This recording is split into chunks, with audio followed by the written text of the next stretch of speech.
Then I'd like to go to Bill Bozeman. Bill Bozeman lives in the same county that I do. Found me by one of the newspaper articles that I've been writing, and came over and gave me 4 books that his dad had used when he worked for the Florida coastlines. And I started reading them and had no idea what it took to be a railroad engineer when steam was what you worked with. So Bill, thank you so much for the book. I'm enjoying reading them, but thanks so much for you being here tonight. I'd love to hear you talk about your dad and some of his experiences with being an engineer back in those days.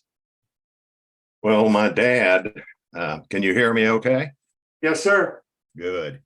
My father went to work for the Atlantic Coastline Railroad in 1916 and worked with them till 1966 when he retired, mandatory retirement for executives. But he started out literally going around pouring oil into the signal lamps to keep them going and make sure they were all working was the first job he ever had. And later he worked his way up, and as he put it to me, he had the largest model railroad in the world. And that was being able to work on a steam engine. He loved it. And eventually he was promoted to assistant road foreman of engines, and then road foreman of engines over the Tampa district down here in Florida. But Dad was fired, and it's interesting, railroad life. My dad was fired in around, I'd say, the mid to late 30s. And what he did is he made a classic mistake. He thought somebody was a good friend of his, and a gentleman was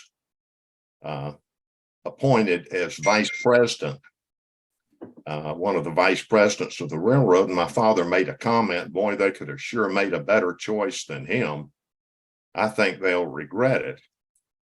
And within 24 hours, he was called up and said, "You're fired." And he went to talk to a good friend of his in Sylvester, Georgia, and to see if he had a job. And he owned a small connector railroad. And this one happened to connect the Atlantic coastline with the central of Georgia. And it was probably a line that wasn't more than 20 miles long, but it's where all the freight was connected, went from one outfit to the next. And my father told him what happened, and he said, "I tell you what, you'll have your job back in 24 to 48 hours. He says, "How are you going to do that?" And he says, "Just let me handle it." Well, he got the telephone call that told him that he was back in the employ of Atlantic Coastline, not to worry about it. But the man shut down the connector railroad for 48 hours. And things like that happened back then. But what's interesting is in 1902, J.P. Morgan, and I think it was Harry Walters, they wanted to consolidate everything and bring all of the railroads together. And this was one of my father's stories. And consolidate the Atlantic coastline and the plant system, which was owned by Henry Plant. And it served mainly his hotel in Tampa, which is University of Tampa now. And J. Pierpont Morgan wanted Walters to buy it up. And he said, Well, right now I'm not in a position financially to do that. And they were in Morgan's private railway car going somewhere. And he says, well, I'll take care of that. Don't worry. He says, where's something to write on? And there was a large cocktail napkin. And I can only assume that they made cocktail napkins out of a lot heavier material than they do today.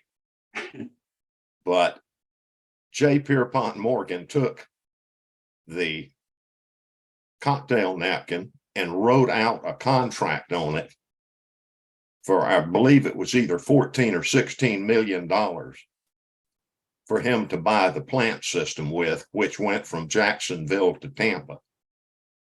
And that's how, and that it was done with a handshake. And so things have changed a lot since then, to say the very least. And my dad also had the opportunity. I don't know if any of y'all are familiar with the movie. It was called Winds Across the Everglades.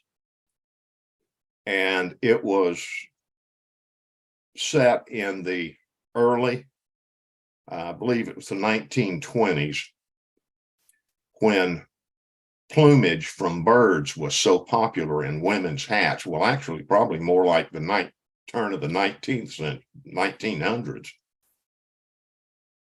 And Burl Ives, and I made some notes. Let me check. I think it was Burl Ives and Christopher Plummer. It was Christopher Plummer's second movie.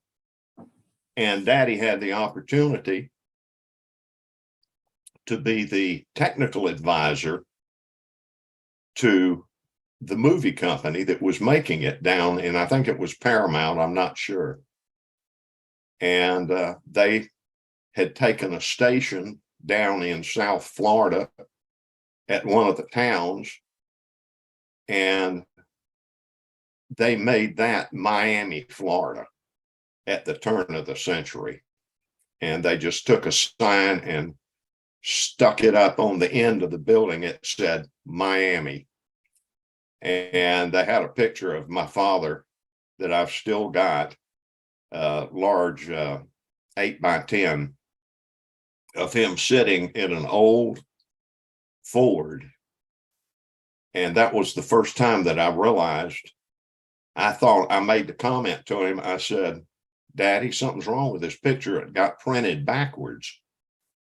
He says, if it had been printed backwards, Miami wouldn't be spelled properly.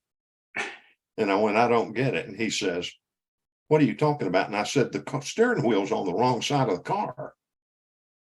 He said, the steering wheel was on the right-hand side of the car originally in the United States and got changed later. And I never knew that.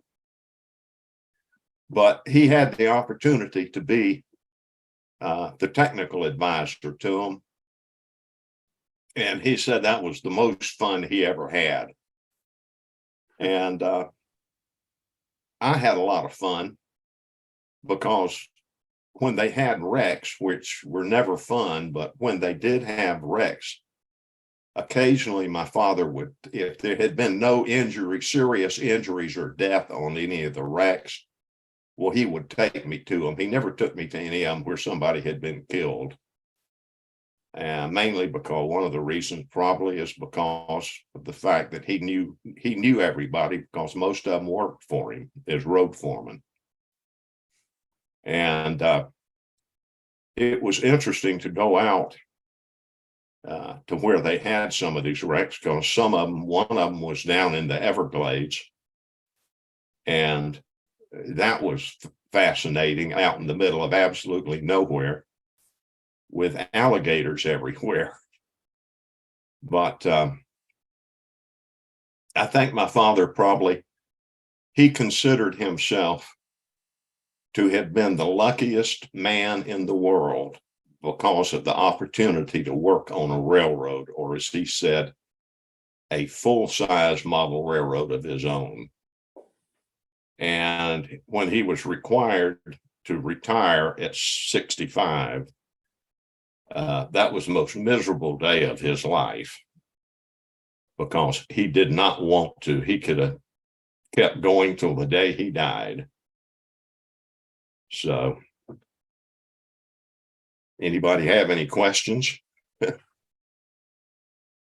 Those were sure different times, no question about it. Oh, yeah. Yeah, it was. He ever let you run one of the steam engines? Well, no, he never let me run a steam engine, but he did let me pull the handle on a diesel switch engine. And that was a neat experience because I was in my early teens. I think I was around 14. And he let me start it. And he warned me when I started, they have a big rubber mat in front of the starter button. And he says, you have to stand on that rubber mat for grounding purposes. And so I got to push the button that actually started cranking the diesel engine over. But the button had, I think, pulled something like 4,000 volts to turn the starter motor over. So, but that I never got to do anything on a steam engine, although I would have loved to. Your dad was an officer during the Second World War with the railroad, right? Well, Daddy in the Second World War was too old to be drafted, although they offered him an opportunity to go over to Burma to work on the rebuilding of the railroad over there. But my mother said something to the effect of, you won't find me at home if you do that. And it turned out to be a lucky thing because all of his friends that took him up on the job, most of them died within 10 years of coming back from various and sundry diseases that were picked up over in the jungle. Mm. So, but he was responsible for most of the coastline movement and actually some of central Georgia movement for transporting troops and such. And he had the opportunity to work on the train that carried President Roosevelt back and forth between Washington and Warm Springs. And my father, I've never fully found out the exact thing, but my father was related to President Roosevelt on the Delano side, on his mother's side. And I think President Roosevelt was his fifth cousin or something like that. So he had an interesting life, a lot more interesting than mine's ever been. When did your dad start working for the railroad? 1916. 1916. Yep. And that was in Florida or somewhere else? That was in South Georgia. South Georgia. Yeah. And then he retired 65 years later. Yep. He retired in 1966. I'll be darned. He had 50 years of service. All executives were at that time were required to retire at 65. Yep. And he had maintained his membership in the union the whole time.